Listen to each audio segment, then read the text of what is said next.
안녕하세요 여러분, 반갑습니다. 자, 이번 시간에는 우리가 181쪽 교과서 페이지 181쪽 다양한 민족운동의 전개 부분부터 볼 거예요. 자, 책 폈죠? 자, 수업 시작하겠습니다. 자, 다양한 민족운동의 전개 부분에서는 일본의 침략에 맞서기 위한 이제 대한민국의 많은 위인들의 노력들이 담겨져 있어요. 자, 그러면 이 위인들은 어떠한 활동 등을 했는지, 그리고 당시에 이 일제의 침략에서 벗어나기 위해서 당시 독립운동가들은 크게 두 가지의 노선을 선택을 했습니다. 첫 번째로는 무장독립투쟁 운동을 선택을 했고요. 두 번째로는 실력을 양성해서 그 후에 이제 후일에 독립을 도모하자라고 했던 실력 양성 운동이 있는데요. 자, 그 중에서도 우리는 무장독립투쟁과 관련된 내용을 지금 이번 시간에 먼저 살펴보도록 하겠습니다. 자, 교과서 181쪽입니다. 자, 무장독립투쟁을 전개하다 부분에서는 이 무력으로 일제의 침략에서 벗어나고자 했던 선조들의 노력을 살펴볼 거예요. 자, 1910년대 간도와 연해주의 한인들은 자치단체를 만들고 독립군을 양성하는 등 무장독립전쟁을 준비를 하게 됩니다. 그래서 3.1운동 이후에 무장독립전쟁의 중요성이 확산되는 가운데 각 지역의 독립군들은 국내 진격을 목적으로 한 독립전쟁을 시작하게 되는데요.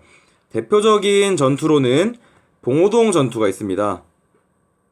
1920년 6월에 이제 봉오동 전투가 벌어지게 되는데, 자, 이 전쟁에서 홍범도 장군이 이끌었던 대한독립군, 그리고 최진동이 이끌었던 군무도독부군, 안무가 이끌었던 국민회군 등이 연합을 해서 힘을 하나로 합쳐서 봉오동 계곡에서 일본군을 크게 격파를 하게 됩니다. 굉장히 큰 사건이에요. 자, 그러니까 이 일본이 굉장히 자존심이 많이 상했어. 이때 봉오동 전투 때 홍범도 장군이 이끌었던 대한독립군이 가장 대표적입니다. 자, 이렇게 일본군이 크게 깨지니까 원래 엄청 독립군을 무시했단 말이에요. 쟤네 뭐 무기도 제대로 없고 군사적인 훈련도 제대로 못 받는 애들인데 우리가 신경 써야 되냐 이런 식으로 했다가 된통 깨진 거야. 자, 그러니까 이렇게 만주 연해주 쪽에 있는 독립군들을 압박해야겠다라고 생각을 해서 벌인 사건이 훈춘 사건이에요. 훈춘 사건. 자, 이 훈춘 사건은 뭐냐면 일본이 중국의 마적대들을 매수를 합니다. 돈을 줘서 매수를 해서 훈춘에 있는 영사관을 공격하게 해요. 자, 이 훈춘에 있는 영사관을 공격하게 하는데 누구의 영사관이냐? 일본의 영사관을 습격하게 해. 자, 우리 상식은 이해가 안 가죠? 왜 돈을 주고 자기네 영사관을 습격하지? 자, 그러니까 이거는 이 일본의 영사관을 습격했다. 누가? 독립군이. 이 조선의 독립군들이 습격했다라고 명분을 만들기 위한 거예요. 이렇게 명분을 만들어서 독립군들이 많이 주둔해 있는 만주 지역을 압박을 하기 위해서, 일본 군대를 보내서 압박을 하기 위해서 이런 명분을 만들게 되는데 그게 바로 이 훈춘 사건입니다. 그래서 연도상으로 보면은 봉오동 전투가 1920년 6월에 일어나고요. 그 후에 훈춘 사건이 1920년 9월에 일어나게 됩니다. 자, 이렇게 해서 독립군들이 일으켰다고 해서 일본 군대를 만주 지역으로 많이 불러 모았어요. 자, 그렇게 해서 얘네가 이제 전쟁을 이제 조선의 독립군들을 소탕을 하려고 노력을 하는데, 그때 당시에 한 번 더 독립군에게 굉장히 호되게 혼나게 됩니다. 그 전투가 바로 청산리 대첩이죠. 청산리 대첩. 이 대첩이야 말 그대로 정말 크게 이겼어. 얘네가 이 훈춘 사건을 일으키고 나서 일본군을 만주, 연해주 지방에 많이 배치하려고 했는데 그 뒤에도 1920년 10월에 이 청산리 대첩에서 크게 패배를 하게 됩니다. 이때 활약했던 장군이 여러분들도 한 번씩 이름을 들어봤을 법한 장군이죠. 바로 김좌진 장군이 활약을 하는데, 그때 김좌진 장군이 이끌었던 부대가 바로 북로군정서군이에요. 북로군정서군. 이 북로군정서군, 그리고 뭐 대한독립군, 이때도 대한독립군이 있었어요. 대한독립군의 활약으로 한 번 더 일본군을 크게 무찌르게 됩니다. 그게 바로 청산리 대첩이에요.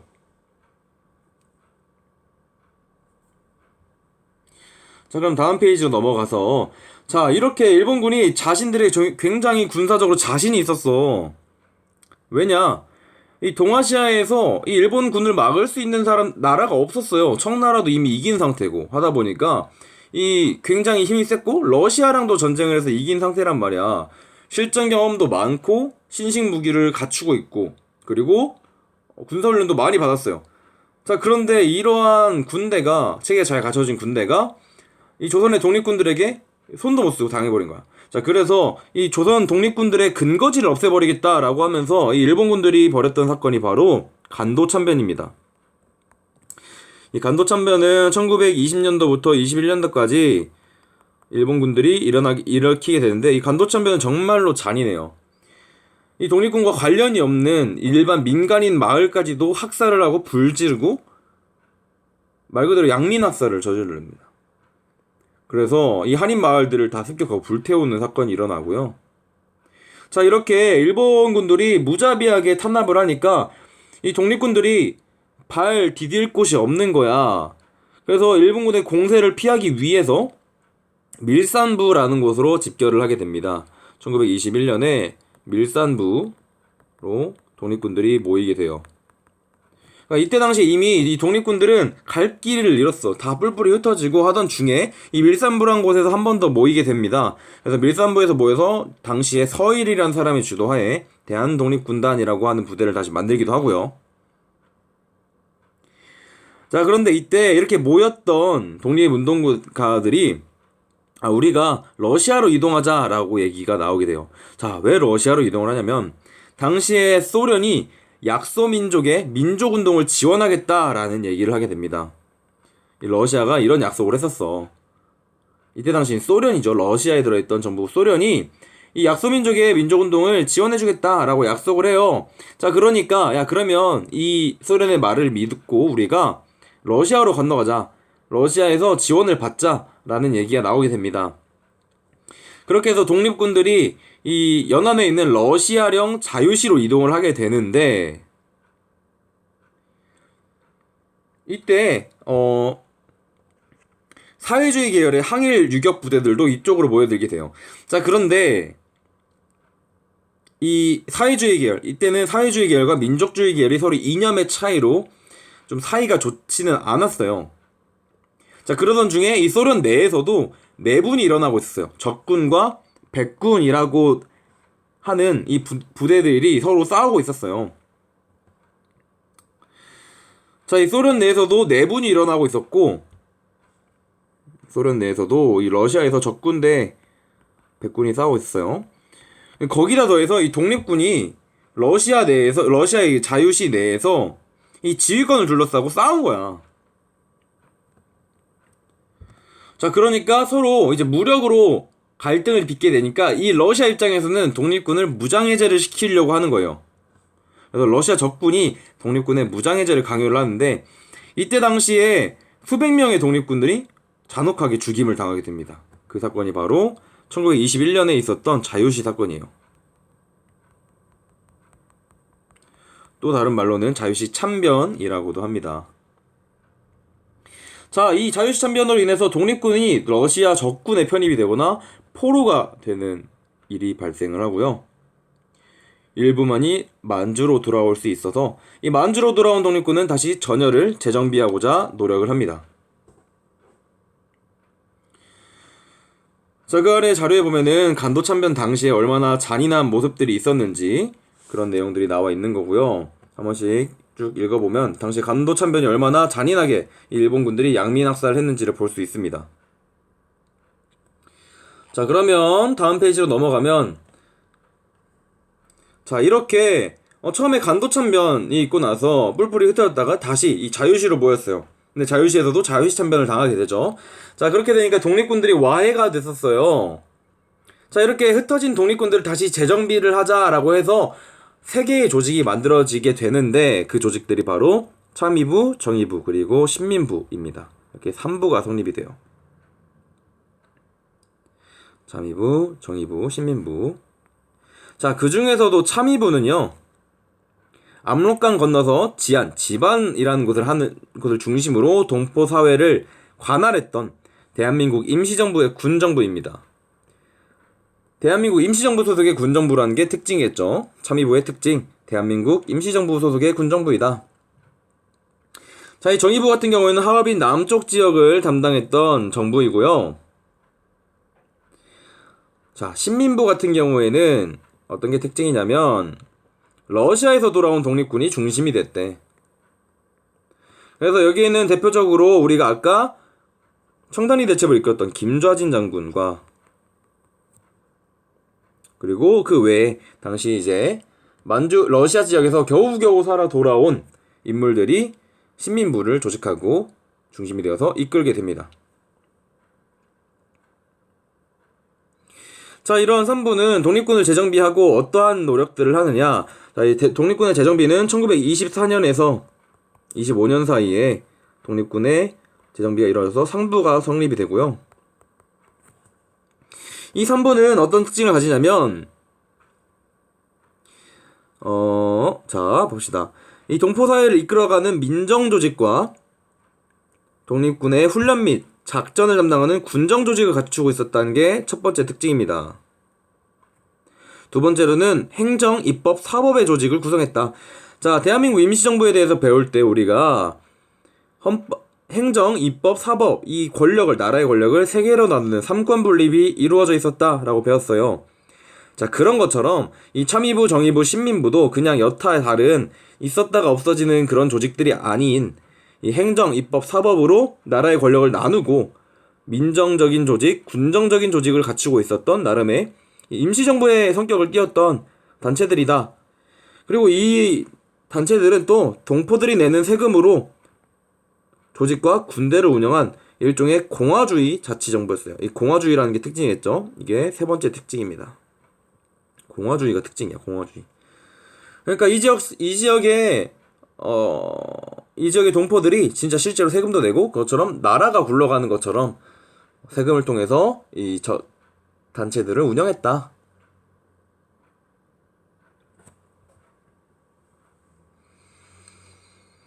자, 그런데 이때 당시에 또 어떤 일들이 일어나냐면, 자, 1914년부터 25년 3부가 성립이 됐죠. 자, 이때 시기를 전후로 해서 1924년에는 중국에서 국공합작이 일어납니다.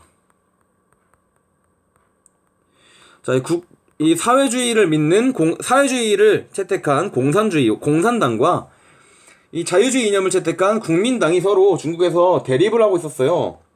근데 이 둘이 이념을 접어두고 우리가 일본에 대항을 해야 된다라고 얘기를 하게 됩니다. 그래서 중국 관내 독립운동 세력이 이런 영향을 받게 돼요. 우리도 이념적으로 싸우지 말고 하나로 합쳐야 되지 않을까라고 생각을 하게 되고요. 그리고 1925년에 미스야 협정이라는 것을 체결을 하게 됩니다. 1925년에 미스야 협정을 체결하는데 이게 누구랑 누가 체결을 했느냐. 자, 이 미스야 협정은 일본과 중국 군벌이 협약을 맺은 거예요. 이 내용이 뭐냐면 이 만주 지방을 다스리던 군벌, 이 군벌은 지방의 군대 세력들입니다. 이 군인 세력들이 조선 독립군들을 잡아서 일본에게 갖다 바치면 돈을 주겠다. 이런 내용이 담긴 협약을 맺어요. 그러니까 이 협정의 내용으로서 결국에는 조선의 독립군들, 만주 지역에 있던 이 조선의 독립군들이 일본군뿐만이 아니라 만주 군벌까지도 피해 다녀야 되는 거야. 그러니까 이 상황이 굉장히 어려워졌겠죠. 이 독립군의 활동이 크게 위축이 되게 됩니다. 이 아래, 우리 교과서 아래 미스야 협정에 대한 자료를 보면은, 자, 한국인이 무기를 가지고 다니거나 한국으로 침입하는 것을 엄금하며 위반자는 검거하여 일본 경찰에 인도한다. 그러니까 일본 경찰에게 넘긴다. 만주에 있는 한인단체를 해산하고 무장을 해제하며 무기와 탄약을 몰수한다. 얘네 무장 독립 투쟁 못하게 뺏어라 이거예요. 그리고 세 번째, 일본이 지명하는 독립운동가를 체포해서 일본 경찰에 인도한다. 일본 경찰로 이제 독립운동가들을 체포하고 넘기라 라는 뜻입니다. 자, 그러니까 이런 미스야 협정으로 인해서 독립군들의 활동이 더욱더 힘들어지게 되고요. 국외적으로는 이 공산당과 국민당이 중국 내에서 손을 잡았단 말이야. 자, 이런 것들이 영향이 되어서 이 당시 조선의 독립군들에게 큰 영향을 줍니다. 어떤 영향을 주냐? 이런 것들에 의한 영향으로 민족유일당 운동이 시작이 돼요. 민족유일당 운동. 우리도 당을 나눠 싸우지 말고 힘을 하나로 합치자. 이 일본군을 내쫓자, 일본 일제를 내쫓자라는 공통된 목표하에 뭉쳐야 된다라고 생각을 하게 되고요. 그래서 이렇게 참의부, 정의부, 신민부로 나뉘어졌던 3부를 통합해야 된다라고 하는 3부 통합 운동으로 퍼지게 됩니다. 그래서 이런 민족유일당 운동의 배경으로는 미스의 협정과 그리고 중국의 제1차 국공합작이 되겠습니다. 자, 그래서 이러한 민족유일당 운동이 전개가 되면서 중국 베이징에서는 한국독립유일당 북경촉성회와 같은 단체가 만들어지게 돼요.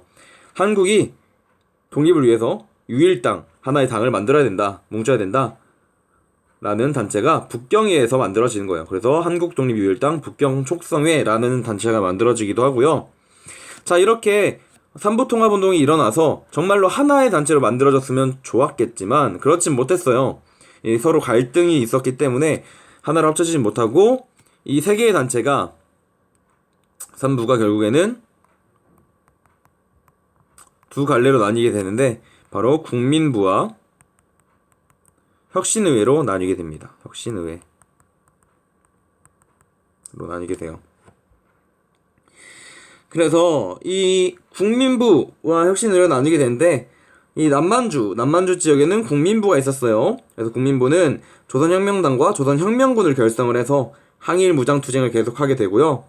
북만주에서는 혁신의회가 만들어졌는데 이 혁신의회 이후에 지청천이라는 사람 등에 의해서 한국독립당이 결성이 되었고 한국독립군을 조직해서 일제에 맞서는 모습을 보이게 됩니다.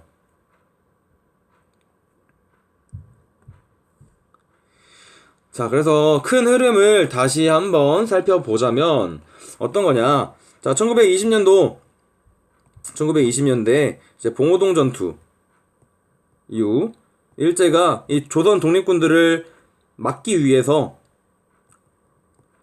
훈춘 사건을 일으키게 되고요.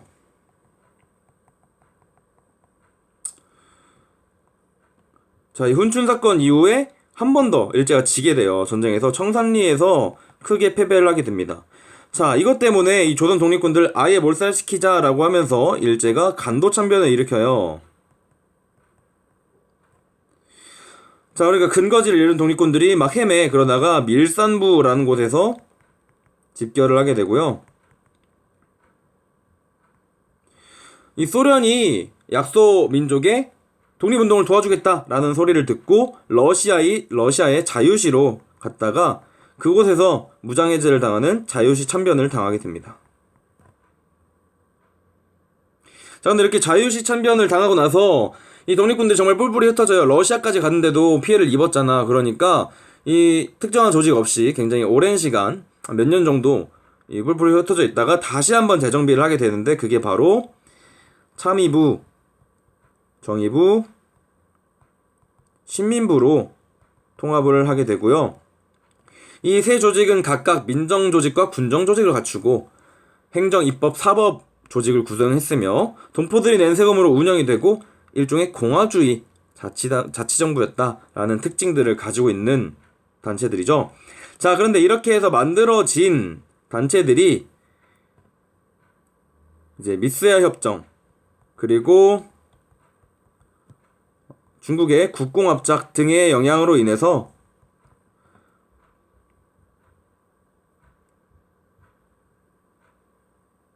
민족유일당 운동에 영향을 받아서요. 크게 다시 두 가지 단체로 나뉘게 되는데 그게 바로 국민부와 혁신의회다. 그래서 이 국민부와 혁신의회는 각각 남만주 그리고 북만주 지역을 다스렸으면서 국민부는 아래에 조선혁명당, 조선혁명군을 조직했다. 그리고 혁신의회는 후에 이 한국독립당, 한국독립군이 조성이 되면서 이 어쨌든 그 두 조직 다 일제에 대해서 무력으로 투쟁을 했던 단체들이다 정도로 보면 되겠습니다.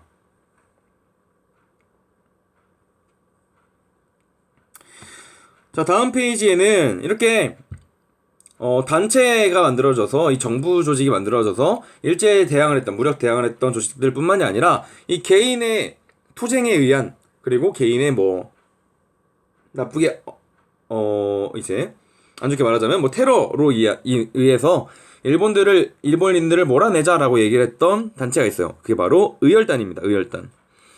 자, 의열단인데 이 의열단은 김원봉이라는 사람의 주도로 만들어졌어요.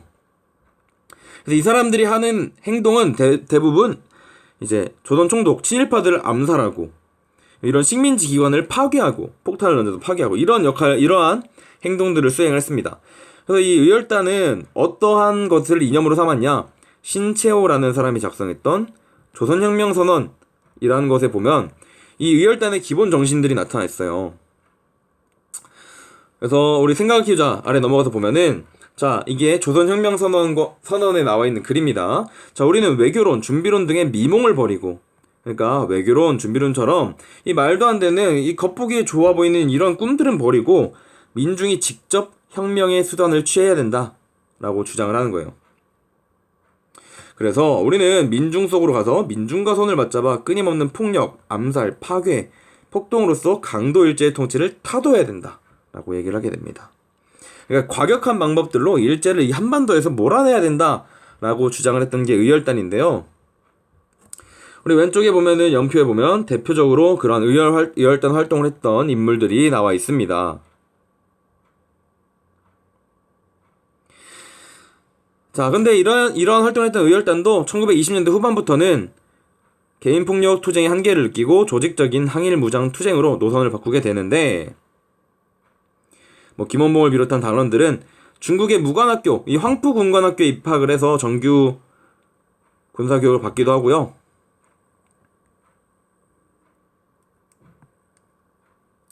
그리고 뭐 독립군 간부 양성을 위해서 중국 정부의 지원으로 이런 혁명 군사 정치 간부학교를 설립하기도 합니다. 그리고 가장 대표적으로는 중국 관내 대부분의 민족운동 단체를 통합했던 민족혁명당이라는 것도 이 의열단을 중심으로 결성이 되게 돼요. 이 민족혁명당은 자유주의 이념을 가진 단체뿐만이 아니라 이 사회주의 이념을 가졌던 단체들까지도 같이 합쳐서 만들었던 연합전선이에요. 연합전선. 이런 의의가 좀 있겠죠.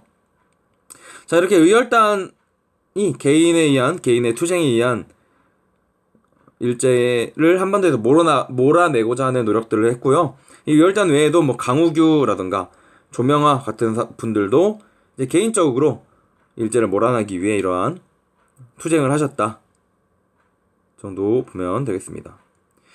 자, 그래서 이번 시간에는 이 조선이 독립을 하기 위해서, 일제를 몰아내기 위해서 어떠한 노력들을 했는지, 무장투쟁 노선에